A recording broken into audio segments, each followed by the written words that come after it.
देखिए 1989 में already UGC और देश में यह कानून पहले से लागू है कि एससी एसटी के ऊपर किसी तरह का कोई भी उत्पीड़न होगा तो उसके खिलाफ कार्रवाई होगी। अभी जो यह कानून लेकर सरकार आई है, ये पिछड़े वर्ग के लोगों के आंख में धूल झोंकने के बराबर है। अगर आपको समानता ही देना है तो आप जातिगत जनगणना क्यों नहीं करा रहे हैं? आदरणीय राहुल गांधी जी लगातार इस बात पर जोर दे रहे हैं।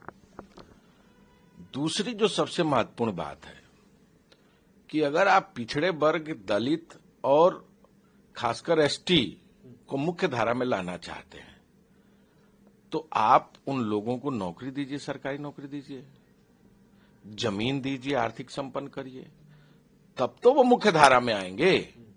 ये केवल कानून बनाना सिर्फ लोगों के आंख में धूल झोंकने के भी बराबर है।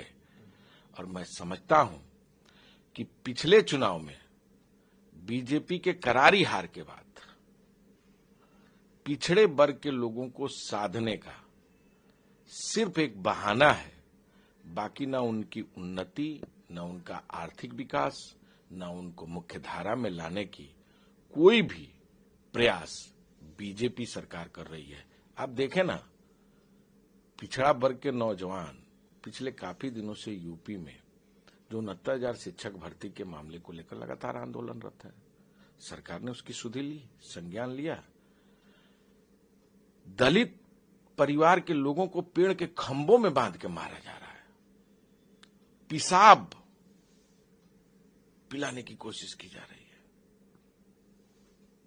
जब इस तरह का कृत्य लगातार इस समाज में हो रहा है और इस सरकार में हो रहा है तो आप मुख्य धारा में लाने की बात कैसे कर सकते हैं?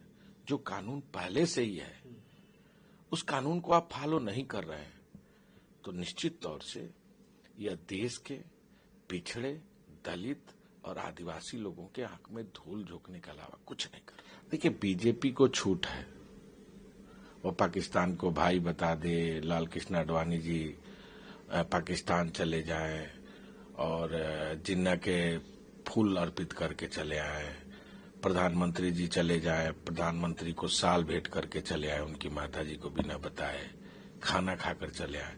तो बीजेपी को छूट है, वो कुछ भी कर सकती है। उनका जो छदम राष्ट्रवाद है वो यही है।